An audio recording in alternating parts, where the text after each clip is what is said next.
Hello friends, आप सभी का स्वागत करती हूँ मैं अपने इस चैनल पे जिसका नाम है सोनिकाज हैप्पी लाइफ। आज मैं आपको हरतालिका व्रत कथा के बारे में बताऊंगी कि ये व्रत हम कैसे कर सकते हैं, इसके क्या नियम होते हैं, इसका क्या महत्व होता है और कौन कौन सी पूजा सामग्री हम इसमें ले सकते हैं। तो ये सारे टॉपिक मैं अपने इस वीडियो में कवर करूंगी, तो प्लीज़ आप मेरे वीडियो को स्किप ना करें, अंत तक बने रहें। हरतालिका तीज व्रत भाद्रपद शुक्ल की तृतीया तिथि को मनाया जाता है। पौराणिक कथाओं के अनुसार माता पार्वती जी ने भगवान शिव जी को पति के रूप में पाने के लिए कठोर तपस्या की थी। जो महिलाएं इस व्रत को पूरे पूरे विधि विधान आस्था निष्ठा के साथ करती हैं, उनको अखंड सौभाग्य की प्राप्ति होती है, मन चाहा वर मिलता है, उनका वैवाहिक जीवन सुख में व्यतीत होता है। इसके पीछे की कहानी मैं आपको बताती हूँ। एक बार माता पार्वती जी ने हिमालय क्षेत्र में गंगा नदी के तट पर घोर तपस्या की। ना उन्होंने अन्न ग्रहण किया, ना उन्होंने जल ग्रहण किया। इस बात से उनके पिताजी अत्यंत चिंतित रहने लगे। भगवान नारद ने श्री विष्णु जी के विवाह का प्रस्ताव पार्वती जी के लिए उनके पिताजी के सम्मुख प्रस्तुत किया, तो उनके पिताजी बहुत प्रसन्न हो गए और उन्होंने माता पार्वती जी को ये बात बताई। तब माता पार्वती जी दुखी हुई और उन्होंने अपनी सखी से कहा कि ये कठोर तपस्या मैं भगवान शिव जी के लिए कर रही हूँ, मैं उनको पति रूप में पाना चाहती हूँ। तब उनकी ये बात सुनकर सखी ने उनसे कहा कि माता पार्वती जी आप वन क्षेत्र में जाइए और वहाँ जाके आराधना कीजिए। तब माता पार्वती जी वन क्षेत्र गईं और उन्होंने वहाँ जाके आराधना करी, जिससे शिव जी प्रसन्न हुए और उनको दर्शन दिए और पत्नी रूप में उनको स्वीकार किया। हरतालिका तीज व्रत के कुछ नियम हैं, अब वो मैं आपको बताऊंगी। पहला नियम, इस दिन महिलाओं को चुगली नहीं करना चाहिए, घर में कलह नहीं करना चाहिए, घर का वातावरण सुख शांति वाला बनाए रखना चाहिए। दूसरा नियम, ये व्रत निर्जल रखा जाता है, आपको जल ग्रहण नहीं करना है, जल आपको अगले दिन ग्रहण कर सकते हैं। तीसरा नियम, ये रात्रि जागरण व्रत है, इसमें आपको रात भर जागना पड़ता है और रात भर जागकर आप भगवान का भजन या कीर्तन कर सकते हैं। चौथा नियम, इस व्रत को आप बीच में नहीं तोड़ सकते हैं, इस व्रत को आप प्रत्येक वर्ष पूरे विधि विधान से और पूरी श्रद्धा के साथ रखना पड़ता है। पांचवा नियम, यह व्रत कुंवारी कन्याएं सौभाग्यवती स्त्रियां रख सकती हैं।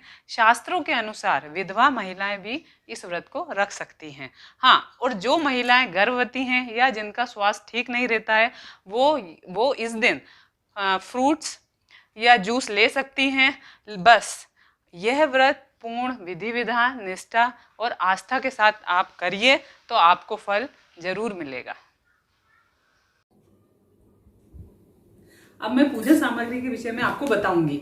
धतूरे का फल और फूल, बेलपत्र, अकाव, जनेव, मोली, कपूर, दीपक, चंदन, कुमकुम, तुलसी का पत्ता, आम के पत्ते, कलश, श्रीफल, शहद, दूध, दही, कुछ सिक्के और शिव पार्वती और गणेश जी की प्रतिमा। विशेषकर अगर शिव जी की प्रतिमा आप बालू रेत या काली मिट्टी से बना सकते हैं घर पे तो उसको बना लें, नहीं तो फिर वो आपको बाजार में उपलब्ध हो जाएगी। साथ में ही पार्वती जी के श्रृंगार की सामग्री। और हाँ, भोग के लिए पंचामृत, फल, ककड़ी, मिठाइयाँ जरूर रखें। अब मैं आपको पूजन विधि के बारे में बताऊंगी। सूर्य उदय के समय उठकर स्नान करें और घर में एक छोटी सी रंगोली बनाएं, उसके ऊपर चौकी रखें, उसके ऊपर लाल या पीला कपड़ा रखें, उस पर शिवजी, पार्वती जी, गणपति जी की मूर्ति स्थापित करें और उनको मंडप से सजाएं। मंडप में आप फूलों से बना मंडप लगा सकते हैं। इसके बाद आप हाथ में चावल, जल, फूल, सिक्का लेके संकल्प लें और भगवान शिव जी का स्मरण करें। स्मरण करें और बोलें कि भगवान श्री शिव जी, मैं आपका यह व्रत पूर्ण विधि विधान से कर रही हूँ, अगर मुझसे कोई गलती हो गई हो तो मुझे क्षमा करें और इस व्रत का फल मुझे प्रदान करें। उसके बाद आप आप आपके हाथों में रखे हुए चावल, फूल, सिक्का, जल को शिव जी को अर्पण कीजिए। सुबह की पूजा के बाद आपको संध्या काल में पूजा करनी है, जिसमें शाम को 6 बजे एक पूजा, फिर रात में 12 बजे, फिर 4 बजे और सुबह 5:30 और 6 बजे के बीच में आपको पूजा करनी है। सबसे पहले आप गणेश जी की पूजा करेंगे। हमारे धर्म शास्त्रों पे गणपति जी की पूजा सबसे पहले की जाती है। इसके बाद आप शिव जी की पूजा करेंगे। शिव जी का पहले अभिषेक करेंगे। दूध, दही, शहद और घी जल से शिव जी का अभिषेक करेंगे। उनको जनेऊ चढ़ाएंगे, मूली चढ़ाएंगे। जनेब चढ़ा मूली चढ़ाने के बाद उनको बेलपत्र, धतूरे का फल फूल और जितनी भी पूजन सामग्री है सब चढ़ाएंगे। इसके बाद पार्वती जी को सुहाग का सामान चढ़ाएंगे। इसके बाद हम करेंगे आरती। आरती के बाद हम इनको भोग लगाएंगे। भोग में आप खीरा, फल, कोई मिठाई या पंचामृत का उपयोग करेंगे। रात भर जाग के हरताली का व्रत किया जाता है। इस दौरान आप भजन कीर्तन कर सकते हैं।